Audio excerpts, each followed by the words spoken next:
पूर्व केंद्रीय मंत्री हमारे राज्य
में उत्तर प्रदेश गंगा मुक्त हो गया है, जिनके नेतृत्व में उत्तर प्रदेश उत्तम प्रदेश हो गया है, ऐसे उत्तर प्रदेश के लोकप्रिय जनप्रिय गरीबों के मसीहा उत्तर प्रदेश के मुख्यमंत्री आदरणीय योगी आदित्यनाथ जी, एक बार आप सबसे मेरा निवेदन है, जोरदार तालियों के साथ माननीय मुख्यमंत्री जी का स्वागत, अभिनंदन, वंदन करें।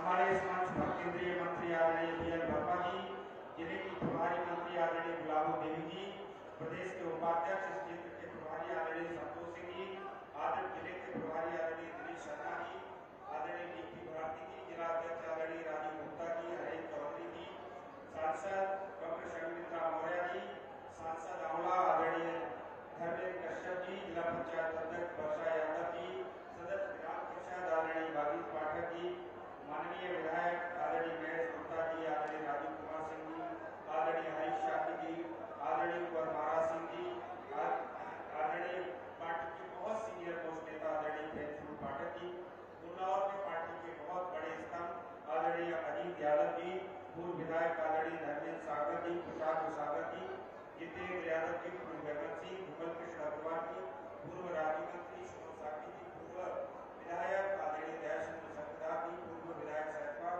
आदरणीय बीके भारद्वाज जी, पूर्व प्रत्याशी सहजपाल पूनम श्रीमती पूनम यादव जी, पूर्व जिला पंचायत अध्यक्ष हरिओम पालासरी जी, जेके सक्सेना जी, देवपाला विजयी, मनोज मसी जी, सहित मंच पर हमारे इस कार्यक्रम के अध्यक्ष आदरणीय सागर जी और उपस्थित सभी बदायूं जिले के सम्मानित प्रबुद्धजनों। ऐसे तो हम सब अभी माननीय मुख्यमंत्री जी को सुनेंगे, लेकिन दो तीन बातें मुझे आप सबसे निवेदन करनी है। हम सब अभी लोकसभा चुनाव के माहौल में, और आप सब जानते हैं ये लोकसभा चुनाव केवल एमपी एमएलए बनने का चुनाव नहीं, ये चुनाव पूरे देश भर की तकदीर और तस्वीर बदलने का चुनाव है।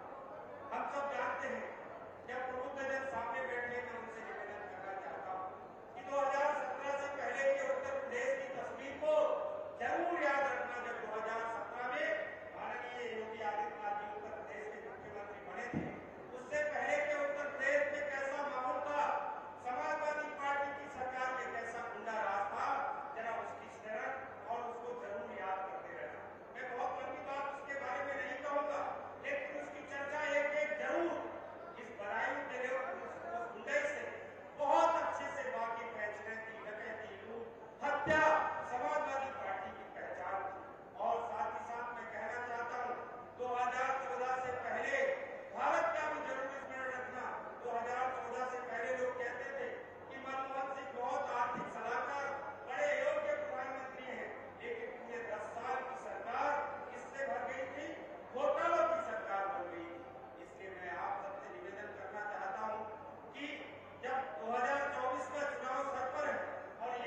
हम सब प्रमुख जन वालों को शुभ आशीष दे।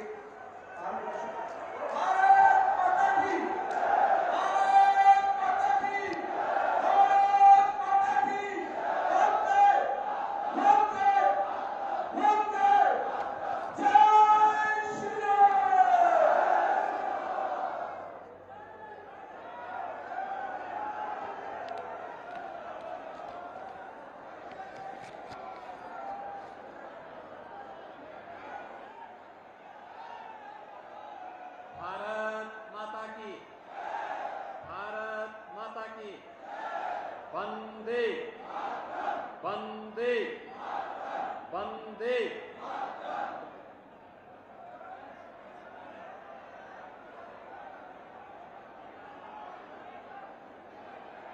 जनपद बदायूं के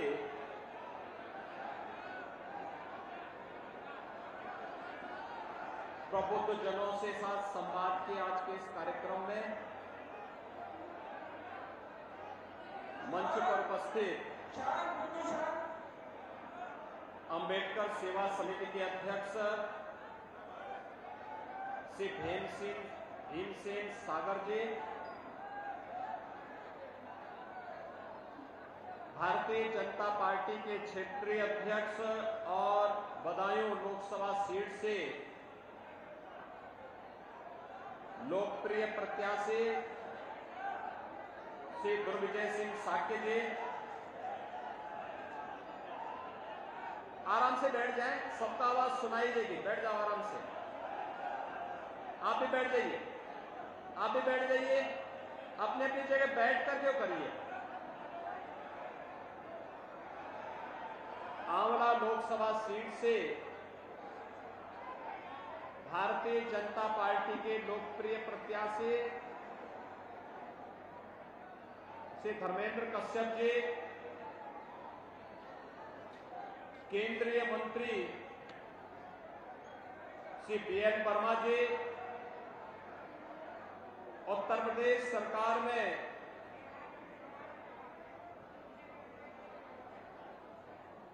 मंत्री, माध्यमिक शिक्षा की मंत्री और जनपद की प्रभारी मंत्री श्रीमती गुलाब देवी जी,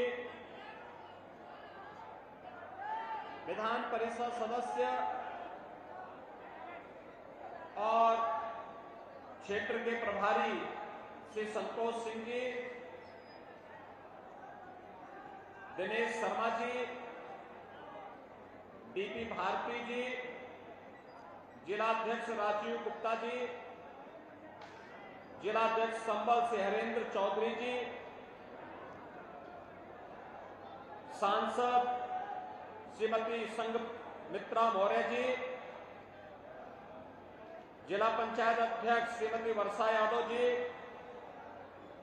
विधान परिषद सदस्य श्री बागीश पाठक जी, माननीय विधायकगण श्री महेश गुप्ता जी, राजीव कुमार सिंह जी, हरीश साक्य जी, कुंवर महाराज सिंह जी,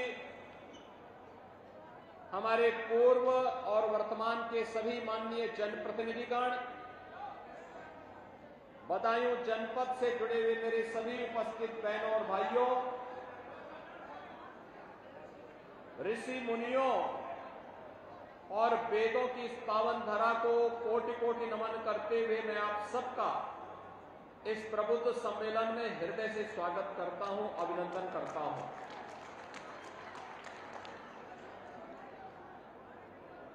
आज हम सब यहां पर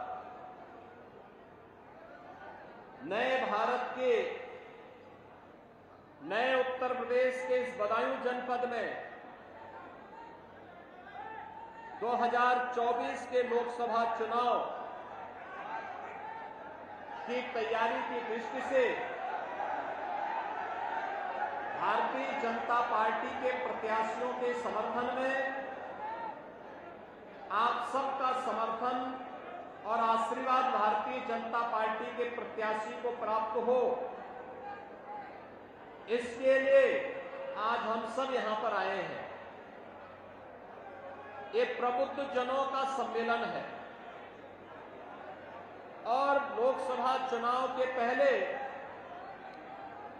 जो कि बदायूं में तीसरे चरण में मतदान होना है। तो तीसरे चरण के मतदान में आपके लिए एक अवसर है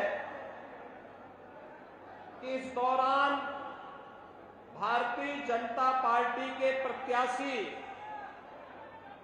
श्री दुर्गजय सिंह साक्य और धर्मेंद्र कश्यप के लिए आम जनता जनार्दन को आप जागरूक कर सकें, इस दृष्टि से चुनाव प्रचार अभियान का शुभारंभ करने के पूर्व आप सभी प्रबुद्धजनों से आग्रह करने के लिए मुझे स्वयं बदायूं आना पड़ा है। बहनों और भाइयों, हम सब जानते हैं इस बारे में कि प्रधानमंत्री मोदी जी के नेतृत्व में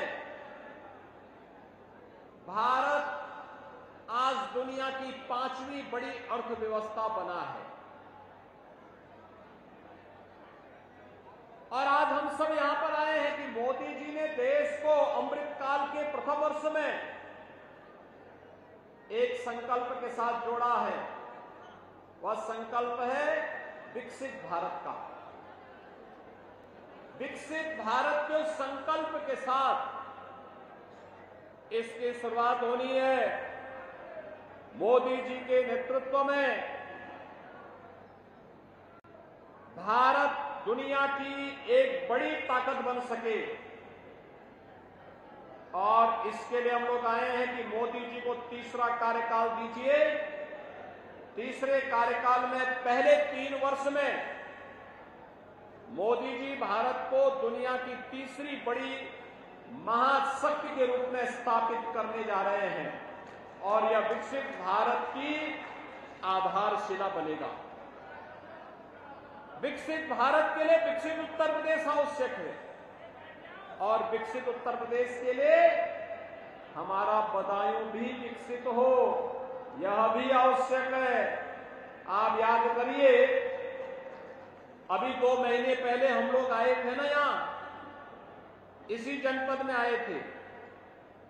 बायो कंपोस्ट का एक बहुत बड़ा संयंत्र हम लोगों ने इस जनपद में उद्घाटन किया था। केंद्रीय मंत्री श्री हरदीप सिंह पुरी जी भी मेरे साथ में थे। दातागंज क्षेत्र में हम लोगों ने उस संयंत्र को स्थापित किया और उस समय भी मैंने कहा था कि विकसित भारत के लिए विकसित उत्तर प्रदेश और विकसित उत्तर प्रदेश के लिए विकसित बदायूं भी आवश्यक है और विकसित बदायूं के लिए भारतीय जनता पार्टी को आप सबका आशीर्वाद आवश्यक है और विकसित उत्तर प्रदेश के लिए आपके इसी आशीर्वाद के लिए हम सब इसलिए आए हैं। आपने मोदी जी के 10 वर्ष के कार्यकाल को देखा, बदलते हुए भारत को देखा है। 7 वर्ष का मोदी जी के मार्गदर्शन में बदलते हुए उत्तर प्रदेश को देखा है। यही देश था 2014 के पहले क्या स्थितियां थी। दुनिया में भारत का सम्मान नहीं रह गया था। देश के अंदर सीमाएं असुरक्षित थी, कहीं पे उग्रवाद था, कहीं नक्सलवाद था, कहीं आतंकवाद था। देश के अंदर किस प्रकार का भयावह वातावरण बनाया गया था। परिवारवाद के नाम पर देश के अंदर लूट खसोट करने की पूरी छूट उन लोगों को दी गई थी। वे लोग अराजकता फैला रहे थे, गुंडागर्दी फैला रहे थे, देश की राजनीति को अपनी बपोती समझ करके भारत की भावनाओं के साथ खिलवाड़ कर रहे थे। गरीबों के हकों पर डकैती डाली जा रही थी, उपद्रवियों को प्रश्रय दिया जाता था और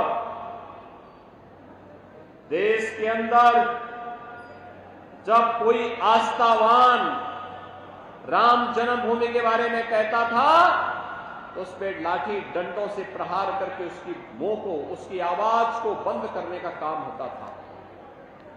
बहनों और भाइयों, इन 10 वर्षों में आपने देखा होगा दुनिया के अंदर प्रधानमंत्री मोदी जी के नेतृत्व में भारत का सम्मान बढ़ा है, सीमाएं सुरक्षित हुई हैं, आतंकवाद, उग्रवाद और नक्सलवाद समाप्त हुआ है और गरीबों को योजनाओं का लाभ मिलना प्रारंभ हुआ है। इतने प्रभावी ढंग से उसका क्रियान्वयन हुआ है, आज आप देख सकते हैं हर गरीब को राशन मिल रहा है, 5 लाख रुपए की स्वास्थ्य बीमा का कवर मिल रहा है, आवास की योजनाएं मिल रही है, उज्ज्वला योजना का लाभ मिल रहा है, विद्युत के फ्री में कनेक्शन मिल रहे हैं। हर उस जरूरत को पूरा करने के लिए कार्य हुआ। तो इंफ्रास्ट्रक्चर के भी बड़े बड़े कार्य हुए हैं, हाईवे, रेलवे,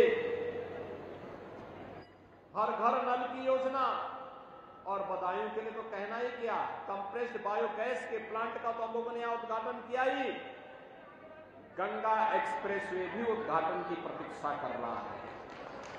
बहनों और भाइयों, यहां की इकोनॉमी की रीढ़ बनने जा रही है गंगा एक्सप्रेसवे। लाखों रोजगार और नौकरी लेकर के आएगी गंगा एक्सप्रेसवे, आपकी कनेक्टिविटी को बेहतर करेगी गंगा एक्सप्रेसवे। और अभी हम लोग आ रहे थे जब पीलीभीत से, मैं देख रहा था युद्ध स्तर पर कार्य हो रहा है, और बदायूं से अगर आप चलेंगे गंगा एक्सप्रेसवे बनने के बाद आपको दिल्ली जाना होगा तो मात्र 3 घंटे में दिल्ली पहुंच जाएंगे, आपको प्रयागराज जाना होगा मात्र 3 घंटे में प्रयागराज पहुंच जाएंगे। समय की बचत भी होगी, औद्योगिक क्लस्टर भी विकसित होंगे, नौजवानों को यही नौकरी मिलेगी। क्या यह कार्य सपा, कांग्रेस या बसपा के लोग कर पाते? नहीं कर पाते। और इसीलिए हम लोग आए हैं कि मोदी जी को तीसरा कार्यकाल मिलना चाहिए, और मोदी जी के तीसरे कार्यकाल के लिए आम जनता को इसके लिए तैयार करना, क्योंकि मोदी जी ने वह कार्य किए जो पहले संभव लगता था। कश्मीर में धारा 370 हटना असंभव लगता था, मोदी जी ने करके दिखा दिया। 3 तलाक की प्रथा पर रोक लगाना यह असंभव लगता था, मोदी जी ने संभव करके दिखा दिया। लोग कहते थे अयोध्या में राम मंदिर कैसे बन पाएगा, वह भी करके दिखा दिया। अयोध्या में भगवान रामलला फिर से विराजमान हो गए हैं।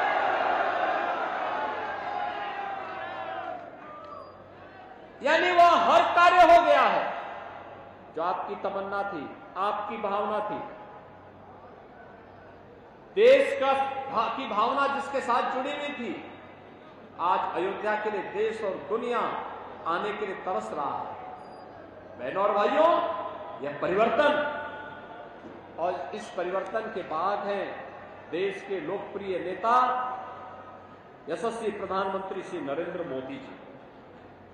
और आज इसीलिए हम सब आपके बीच आए हैं आपसे कहने के लिए कि मोदी जी देश के लिए क्यों आवश्यक है। यह चुनाव जिन मुद्दों पर लड़ा जाने वाला है वे तथ्य आपके सामने बहुत स्पष्ट हैं, क्योंकि चुनाव मात्र चुनाव नहीं है, एक चुनाव है फैमिली फर्स्ट की नेशन फर्स्ट। राष्ट्र हमारे लिए सर्वोच्च प्राथमिकता का विषय होगा। हर चेहरे पर खुशहाली होगी, हर नागरिक के जीवन में खुशहाली होगी। यह चुनाव फैमिली फर्स्ट बनाम नेशन फर्स्ट के बीच का है। यह चुनाव माफिया राज बनाम कानून के राज का होगा। सत्ता के संरक्षण में पलने वाले माफिया किस कदर गरीबों पर जुल्म ढाते थे, बदायूं से ज्यादा कौन इसका भुक्तभोगी होगा। लेकिन आज आप देख रहे होंगे कि उत्तर प्रदेश में जनता है चुस्त दुरुस्त और माफिया है पस्त। ये आप देख रहे होंगे उत्तर प्रदेश के अंदर। आज ये नया उत्तर प्रदेश है, और इसीलिए चुनाव हमें चीजों पर तय करेगा कि माफिया राज होगा या कानून का राज होगा। भ्रष्टाचार बनाम जीरो टॉलरेंस पर चुनाव होगा। चुनाव एक तरफ भ्रष्टाचारी होंगे और दूसरी तरफ देश के लिए कार्य करने वाले और भ्रष्टाचारियों के प्रति जीरो टॉलरेंस की नीति के तहत कार्य करने वाली भारतीय जनता पार्टी होगी।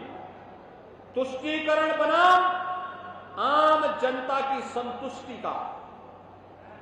एक तरफ चेहरा देख करके योजनाओं का लाभ बांटने वाले लोग हैं और दूसरी तरफ देश की संतुष्टि का आधार रखने वाले हर गरीब को, हर किसान को, हर नौजवान को, हर महिला को, समाज के हर तबके को योजना का लाभ मिले, सबका साथ और सबका विकास का भाव जमीनी धरातल पर दिखाई दे, जो मोदी जी ने 10 वर्ष के अपने कार्यकाल के दौरान किया है, इसके बीच होगा।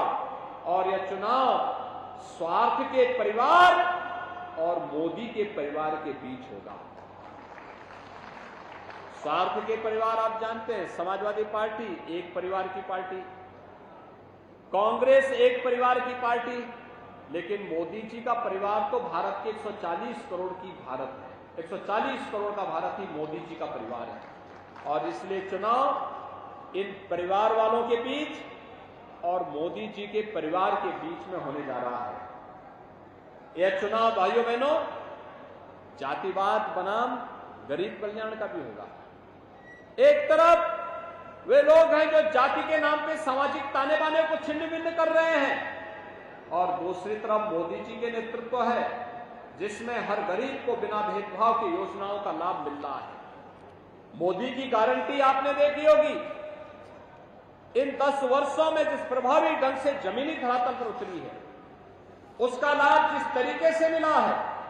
लोग कहते हैं मोदी की गारंटी क्या है, हम कहते हैं 12 करोड़ अन्नदाता किसान को प्रधानमंत्री किसान सम्मान निधि का लाभ मिलना, ये मोदी की गारंटी है। 4 करोड़ गरीबों को सिर ढकने के लिए छत मिल जाना, ये मोदी की गारंटी है। 80 करोड़ गरीबों को फ्री में राशन की सौगात मिलना, ये मोदी की गारंटी है। 10 करोड़ महिलाओं को फ्री में उज्ज्वला योजना का रसोई गैस का सिलेंडर मिलना, ये मोदी की गारंटी है।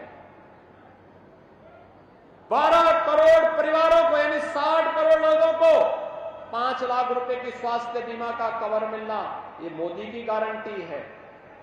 80 करोड़ गरीबों को फ्री में राशन मिलना, ये मोदी की गारंटी है।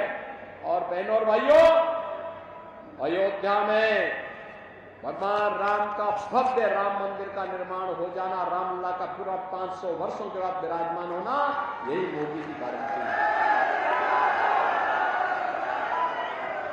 और इसीलिए हम सब आपके बीच आए हैं। हमको देखना होगा, एक तरफ समाजवादी पार्टी और कांग्रेस का गठबंधन है। समाजवादी पार्टी के लोग, कांग्रेस के लोग क्या नहीं करते थे प्रदेश के बारे में, क्या नहीं बोलते हैं, बाहर जाकर बदनाम करते थे, पहचान का संकट इन्होंने खड़ा कर दिया था, अराजकता फैलाते थे, कावड़ यात्रा में बैन लगाते थे, ये कर्फ्यू के समर्थक हैं। हमने कहा नए उत्तर प्रदेश में कर्फ्यू नहीं, कावड़ यात्रा चलेगी। आज आप देखते होंगे इनके समय में तो गुंडे जगह जगह बम विस्फोट करते थे, बमबाजी करते थे। हमने कहा उत्तर प्रदेश में बमबाजी नहीं, हर हर बम बम होगा। और हर हर बम बम के साथ आज कावड़ यात्रा जब उत्तर प्रदेश के अंदर निकलते तो उत्तर प्रदेश की एक नई तस्वीर को प्रस्तुत किया जाता है। और बहनों भाइयों, इसीलिए हम आपके बीच आए आपसे कहने के लिए कि मोदी जी जिस नए भारत के रूप में हम सबको प्रस्तुत करना चाहते हैं, वह नया भारत 140 करोड़ लोगों के जीवन में खुशहाली लाने वाला भारत है। उस नए भारत के लिए हम सबको प्राण प्रण से जुटना है और इसमें हमारे प्रबुद्ध जनों की सबसे बड़ी भूमिका होने जा रही है।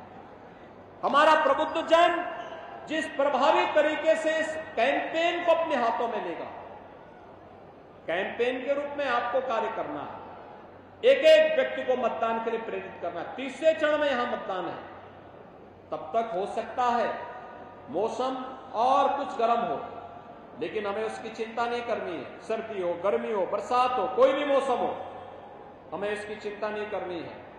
और जैसे दिग्विजय सिंह साक्य का नाम आप बदायूं से आया तो पता लगा कि मुझे समाजवादी पार्टी के लोगों ने मैदान छोड़ करके भागना प्रारंभ कर दिया, अभी से प्रारंभ कर दिया। एक प्रत्याशी आए और भाग गए, अब दूसरे भी आकर के भागने की तैयारी में फिर हैं। और इसलिए बहनों भाइयों मैं आपसे कहने के लिए आया हूं, दिग्विजय सिंह साक्य एक सामान्य किसान परिवार से जुड़ा हुआ नौजवान, भारतीय जनता पार्टी के क्षेत्रीय अध्यक्ष के रूप में लगातार कार्य करता रहा। जिस दिन उनके नाम की घोषणा हुई उस दिन भी उसको पता नहीं था कि मुझे चुनाव लड़ाओ, तो कह रहा था मैं चुनाव लड़ा रहा हूं। हमने कहा भैया चुनाव लड़ने की तैयारी करो जाओ, और आज जो चुनाव लड़ाने के लिए यहां पर चुनाव लड़ने के लिए आए हैं, अब तक ब्रज क्षेत्र में एक एक भाजपा के प्रत्याशियों को और सहयोगी दलों के प्रत्याशियों को चुनाव लड़ा रहा था, और आज स्वयं चुनाव मैदान में आपके बीच में आकर के ताल ठोक करके खड़ा हो गया है। बहनों भाइयों, आप सबकी जिम्मेदारी बनती है बदायूं के विकास के लिए, बदायूं को विकसित बदायूं बनाने के लिए, इसको फिर से वेदों की धरती बनाने के लिए। राजर्षि भागीरथ की तपोभूमि है बदायूं, मां भागीरथी गंगा को यहीं से लेके आए थे, और आज कोटि कोटि मानवों के उद्धार का कारक मां गंगा मैया बनी हुई है। मैं आप सबसे अपील करूंगा, ये हम सबकी जिम्मेदारी बनती है कि हम एक एक जन को जागरूक करें। भारतीय जनता पार्टी के हमारे दोनों प्रत्याशी श्री दिग्विजय सिंह साक्य और श्री धर्मेंद्र कश्यप, ये दोनों प्रत्याशी, एक बदायूं से और दूसरे आंवला से, ये दोनों हमारे प्रत्याशी आपके बीच में आपके आशीर्वाद के आकांक्षी हैं, और आपके आशीर्वाद से जनता जनार्दन के आशीर्वाद के भी आकांक्षी हैं। चुनाव के दौरान प्रत्याशी से अपेक्षा करना कि घर घर आ पाएगा बहुत कठिन होता है। आपको इसके लिए मानसिक रूप से तैयार करना होगा जनता को। चुनाव के बाद 5 वर्ष तक उनको खूब घुमाइए, गांव गांव बुलाइए, घर घर बुलाइए, लेकिन चुनाव के दौरान तो आप सबको बदायूं लोकसभा सीट पर स्वयं दिग्विजय सिंह साक्य बनना पड़ेगा, और आंवला लोकसभा सीट पर स्वयं धर्मेंद्र कश्यप बनना पड़ेगा। और इसके लिए मैं आप सभी प्रबुद्ध जनों से, यहाँ पे अधिवक्ता भी हैं, चिकित्सक भी हैं, शिक्षक भी हैं, व्यापार मंडल और उद्यम से जुड़े हुए लोग हैं, यहां पर तमाम सामाजिक संगठनों से जुड़े हुए लोग भी हैं, उनके पदाधिकारी भी हैं। आप सबका मैं आह्वान करूंगा, आप अभी से अपनी टोली बना करके विधानसभा स्तर पर एक एक गांव और एक एक न्याय पंचायत स्तर पर जाकर के आम जनमानस को इसके लिए तैयार करेंगे। इस विश्वास के साथ मैं आप सबका आह्वान करूंगा कि भारतीय जनता पार्टी के दोनों प्रत्याशियों को भारी बहुमत से विजयी बना करके प्रधानमंत्री मोदी जी को तीसरा कार्यकाल दीजिए, और मोदी जी के नेतृत्व में पहले 3 वर्ष में भारत दुनिया की तीसरी बड़ी अर्थव्यवस्था बनेगा। हर भारतीय के चेहरे पर खुशहाली आएगी, हर भारत की इनकम बढ़ेगी, हर भारतवासी और उसका भविष्य खुशहाल होगा। इस विश्वास के साथ मैं आप सबको वासंतिक नवरात्रि और रामनवमी की अभी से अपनी मंगल में शुभकामनाएं देता हूं। चुनाव के बीच में मैं फिर से आऊंगा, लेकिन आप सब अभी से दिग्विजय सिंह साक्य, धर्मेंद्र कश्यप को भारी बहुमत से विजयी बनाने के लिए घर घर गांव गांव जाएंगे। इस अपील के साथ अपनी वाणी को देता हूं विराम। आप सब मेरे साथ बोलेंगे जय जय श्री राम।